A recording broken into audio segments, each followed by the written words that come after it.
Welcome back, Ben Workman, CIO of Swan, independent board member at Strive, and whatever else you're doing in your free time, Ben. Welcome. It's been busy. I've been roaming around your city, Tim, spreading the good word about Bitcoin here this week. Thank goodness you had to bring a lot of changes of clothes here. It's humid outside, but I wasn't going to let you be the only one on stream with a tie. I forgot my tie yesterday when we were recording, so I made sure that I righted that wrong here today. Looks great. Can you give us a little bit of the behind the scenes, whatever you feel comfortable sharing, about just how much on the media side sometimes it can be, especially in a sprint? I found it very intriguing and interesting yesterday when just between print and live and recorded, like from the media side, what has been your experience? And I just think I think people would really, just from an education standpoint, appreciate a little bit of behind the scenes from the media side. Yeah, this has been a major shift for me. Anyone who knows me knows that I started my recordings out in my dimly lit basement. And so joining the team at Swan, who was a media first company, and having a PR team effectively behind you, pushing you and getting you segments out there where you can go and spread the message that you want to spread it's completely new. And it's blowing my mind a little bit. This is one of the first sprints that I've been in where you're basically packed back to back throughout the day. Luckily, it overlapped with the largest digital Bitcoin conference that the world's ever seen that you're hosting here. Luckily, we could make this happen. But it has been a shift. But I think it's really important because we get into these echo chambers with Bitcoin, and particularly out on X, where we're all kind of telling each other the same message, but we're all believers already. And in order to spread this wider and to bring that message that you don't have to sit in despair as your dollars erode away from you, that there is an off ramp here, that digital capital has arrived, it's truly decentralized. That's a big message to spread. And there's a lot of people that still need to hear it because we take for granted that not everybody has the time to go online and interact and start thinking at this deep of a level about the monetary system and how these bills that are coming out of the politicians, how those are going to impact their saving. There's just not a lot of time for people to dedicate to that.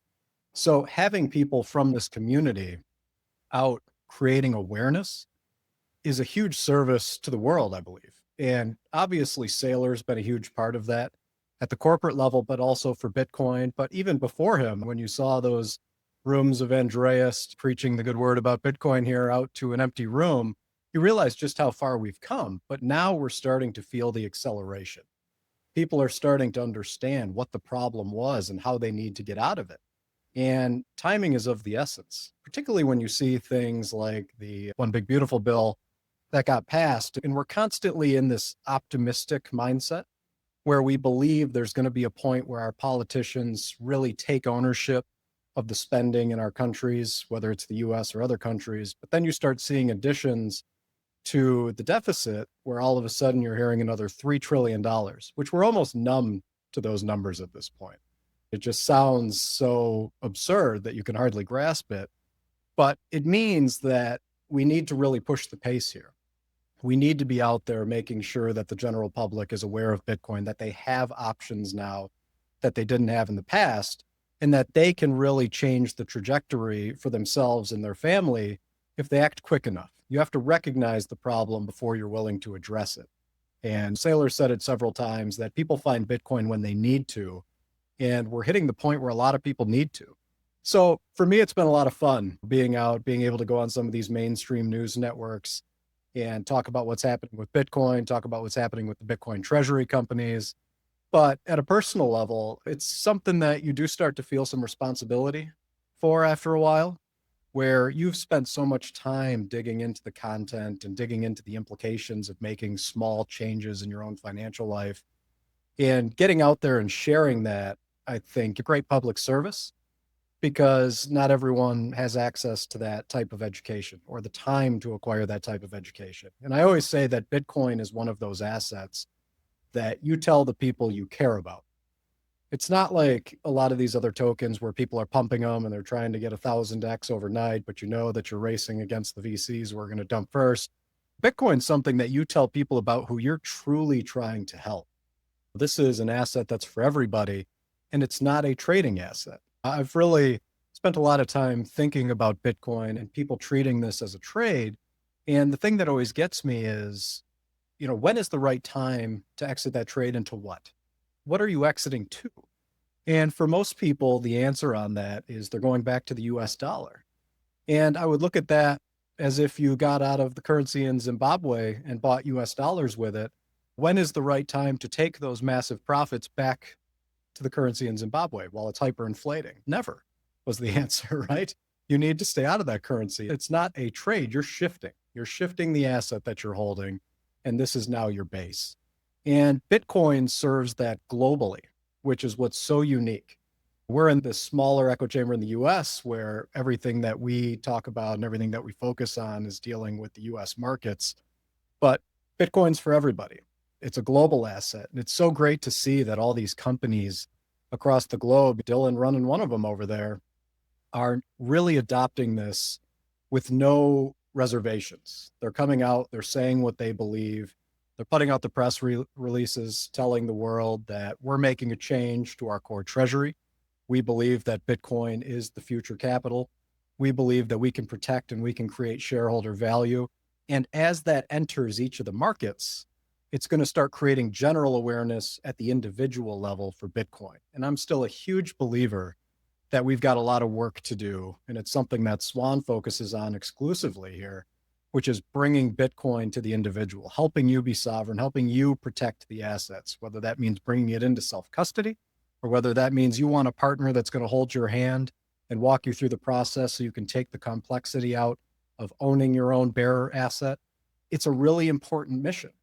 And it's one that I take a lot of responsibility for. So all the chances that I'm getting now to get out in front of the mainstream media and have this conversation with people that are in traditional finance or even people who are just paying attention through those channels, I want to take all those opportunities that I can get.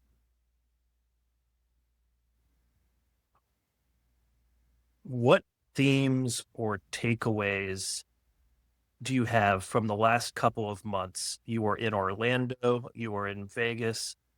What what are the takeaways or themes or both, but also how different and hopefully better is it to go from the digital community on your phone to actually meeting these people?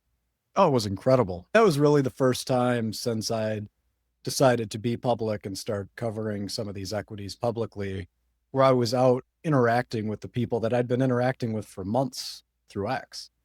And it's always a really cool experience when you get to meet a community like that. And for us, I think it was even more unique because we got the opportunity to run our own conference within Strategy World, which was filled with just people who have been following our commentary and our analysis. And the stories that people come and tell you are really what makes doing all of it worthwhile. You catch a lot of flack when you decide to become a public figure, and particularly when you're doing it through social media channels, right? You always just have to be ready that this is the land of trolling, right?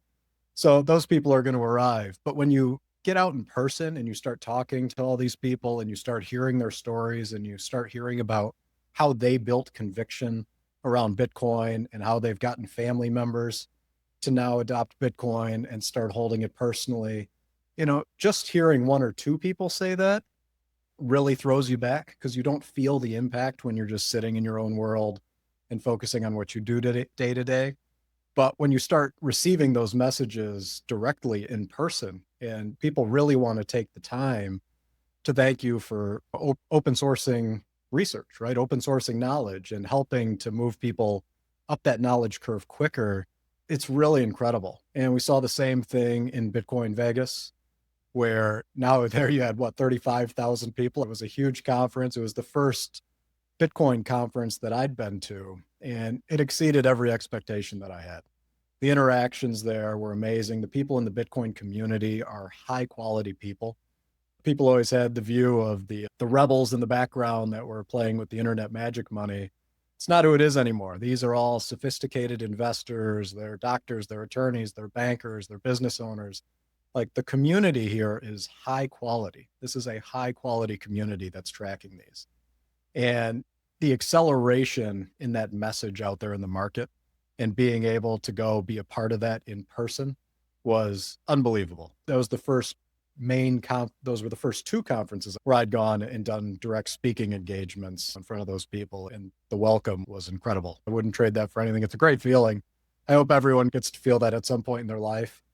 But yeah, I couldn't be more optimistic about what's going to come out of this community, because these are the same people that are going to be building the future. And that future is getting brighter every day. That's awesome. When you're behind the curtain now, when you're talking to these people in media, like mainstream media, when you're talking to these bankers, when you're talking to these other individuals at traditional finance firms, is it leaning the majority of they actually understand Bitcoin and appreciate it, or 50-50, or is it hard to tell? Because obviously on the media side, it has to be controversial and they're always interrupting and they're always asking about XRP or whatever. But are there any moments with either the media people or the bankers where, like, no, we get it, we love Bitcoin, we think this is awesome, or like how early are we? What's funny is you get a lot of those conversations when you get pulled to the side, and these people, whether they're bankers or investors or whatever, they'll pull you to the side and say, I've been in Bitcoin for a long time. I'm a real believer here.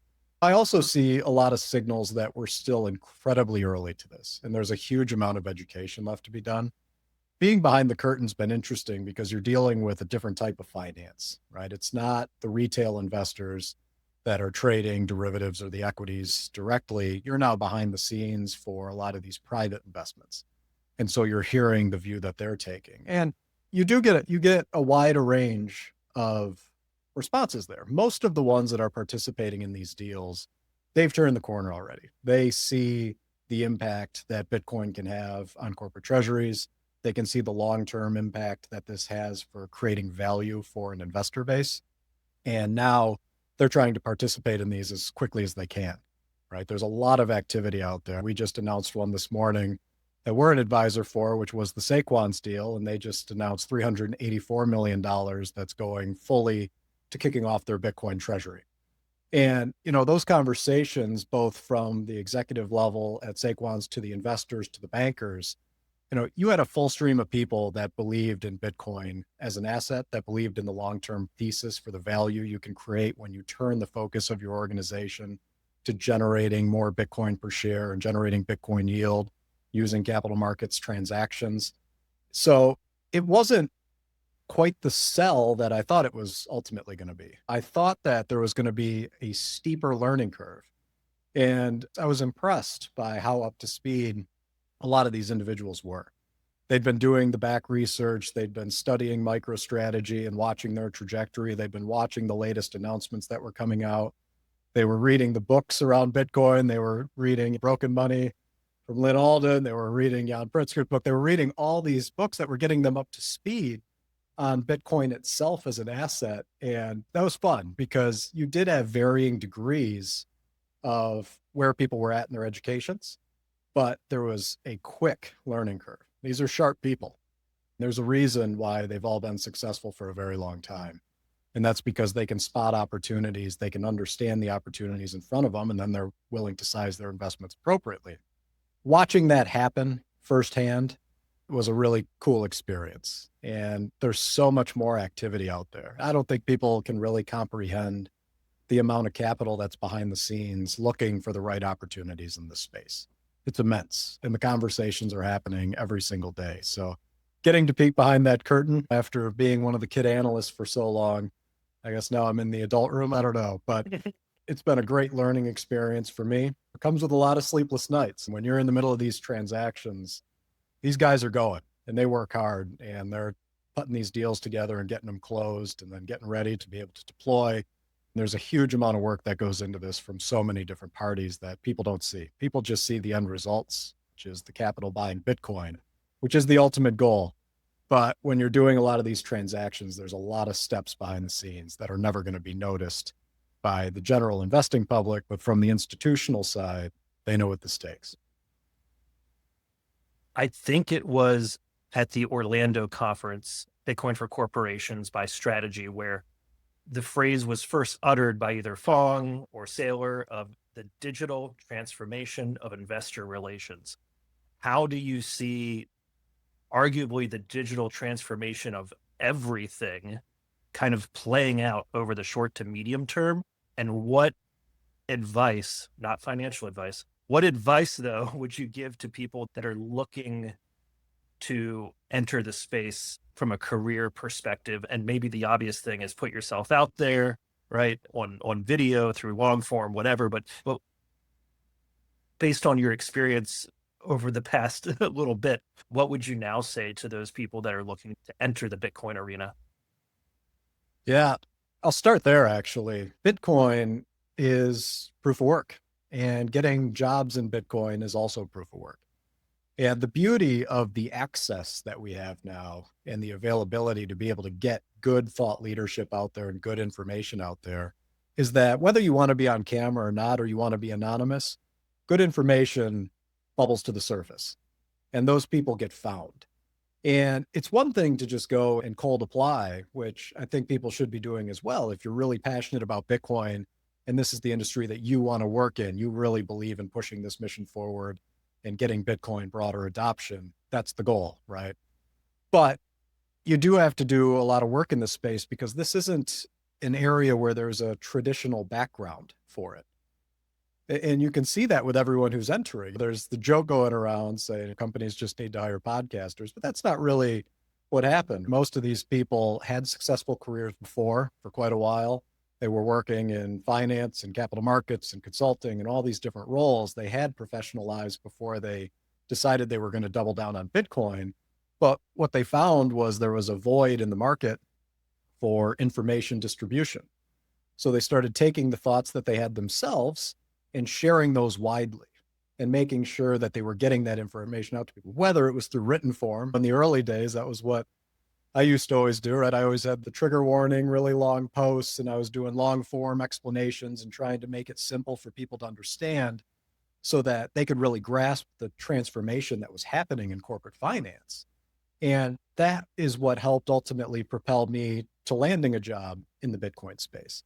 And I think that there's so many stories now out there of the success of the people who are willing to take that first uncomfortable step. I never had any intentions of being public around any of this. That was never my goal. I was quite happy there in my basement for a while, but eventually you just realize that there's a bigger mission at play here and you want to be a part of it. And we're at that phase now where we're going to hit the hyper growth in information. And to be a part of that and to start putting real forward thinking thought into how these companies can operate, into how people can integrate Bitcoin directly or these securities out of these Bitcoin treasury companies.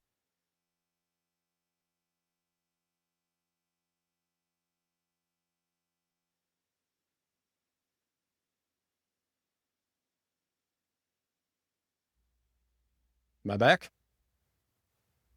There you go. It looks like it just kicked me off. But putting in that work, doing that proof of work is what's going to separate you from anybody else that's looking for a job. So I would tell people, be willing to take that step and put yourself out there. That's incredibly important. The digital transformation of investor relations, I loved hearing that. I believe it was Fong that said that first, because that was effectively what we were trying to do, right? You become partners with these companies because you're aligned to the mission that they have. And because of that, you're trying to help them by spreading good information about the way that those companies are operating, about the products that they're putting out. You're trying to communicate the value proposition to the investing community. And as a part of doing that, you really do become partners with those companies, right? It's a massive amplifier for them if they can get a really engaged community.